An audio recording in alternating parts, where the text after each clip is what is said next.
महाराष्ट्र शासनाच्या वतीनं शासन आपल्या दारी हा कार्यक्रम आज हिंगोलीमध्ये पार पडतो आणि दुपारी 3 वाजता राज्याचे मुख्यमंत्री एकनाथ शिंदे या कार्यक्रमाला उपस्थित राहणार आहेत आणि हिंगोली जिल्ह्यातील लाभार्थ्यांना मुख्यमंत्री एकनाथ शिंदे हे संबोधित करणार आहेत। आपण जर पाहिलं तर या संपूर्ण कार्यक्रमाची जी तयारी आहे ती अंतिम टप्प्यामध्ये आलेली आहे।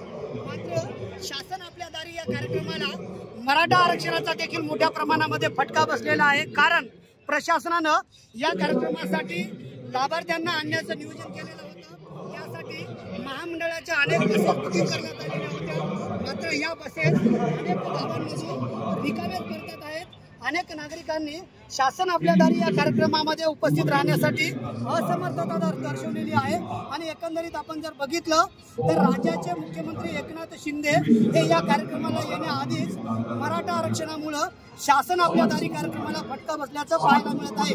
संदीप नागरे, साम टीव्ही न्यूज, हिंगोली। देश विदेशातील प्रत्येक घडामोडींचे लाईव्ह अपडेट मिळवण्यासाठी आता साम टीव्हीच्या सर्व सोशल मीडिया प्लॅटफॉर्मला लाईक, फॉलो आणि सबस्क्राईब करा। तसंच सर्व नोटिफिकेशनसाठी बेल आयकॉन प्रेस करायला विसरू नका।